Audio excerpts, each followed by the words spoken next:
سلطان محمود غزنوی وہ عظیم سلطان جس سے آج بھی سارا ہندوستان ڈرتا ہے۔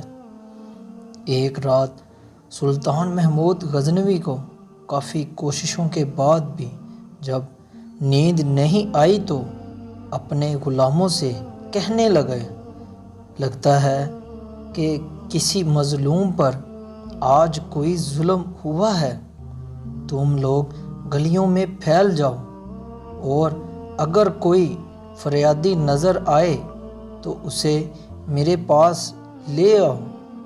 تھوڑی دیر بعد وہ سب واپس آ کر کہنے لگے، سلطان ہمیں کوئی بھی فریادی نہیں ملا، آپ آرام سے سو جائیں۔ سلطان کو جب پھر بھی نیند نہیں آئی تو وہ کپڑے بدل کر خود محل سے باہر نکلا۔ محل کے پیچھے میں حرم سرا کے نزدیک انہیں کسی کی فریاد سنائی دی، اے اللہ، سلطان محمود اپنے مصاحبوں کے ساتھ محل میں عیش و عشرت کی زندگی گزار رہا ہے اور محل کے عقب میں مجھ پر یہ ظلم توڑا جا رہا ہے۔ سلطان نے کہا، کیا بات کر رہے ہو؟ میں محمود ہوں اور تمہاری فریاد رسی کے لیے آیا ہوں، مجھے بتاؤ کیا ظلم ہوا ہے تمہارے ساتھ؟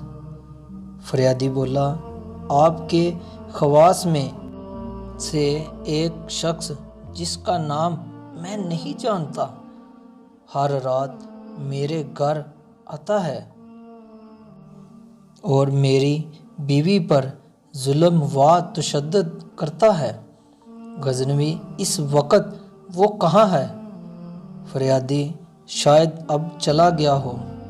غزنوی دوبارہ جب وہ آئے تو فوراً آ کر مجھے اطلاع کر دو۔ پھر سلطان نے محل کے دربان کو وہ شخص دکھایا اور کہا کہ جب بھی یہ دربار آئے اسے سیدھا میرے پاس پہنچا دو، اگر میں نماز کی حالت میں بھی ہوں تو پرواہ مت کرو۔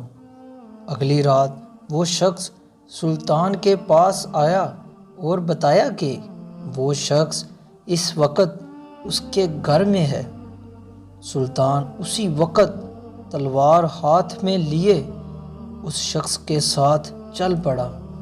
جب اس کے گھر کے قریب پہنچا تو اس سے کہا کہ گھر کے سارے چراغ بجھا دو۔ پھر اندھیرے میں ہی اس کے گھر میں گھس کر اس شخص کا سر تن سے جدا کر دیا۔ پھر سلطان نے حکم دیا کہ چراغ روشن کر دو۔ اس شخص کا چہرہ دیکھا اور سجدے میں گر پڑا۔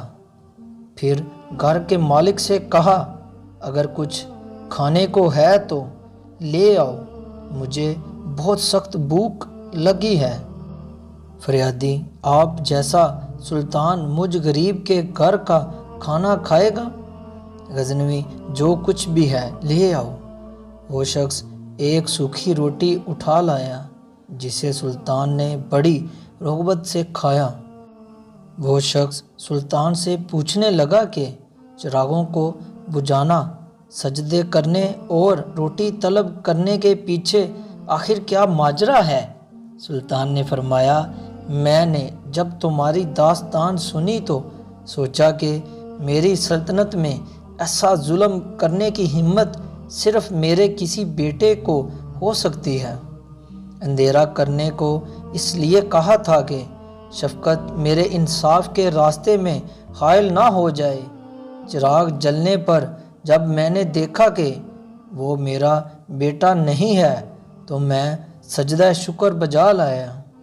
کھانا اس لیے مانگا کہ جب سے مجھے تمہاری مصیبت کا علم ہوا میں نے اللہ کے سامنے قسم کھائی تھی کہ جب تک تمہیں انصاف نہیں مل جاتا میرے اوپر روٹی حرام ہے۔ اس وقت سے اب تک میں نے نہ کچھ کھایا تھا نہ پانی پیا تھا۔ یہ ہوتے ہیں حکمران۔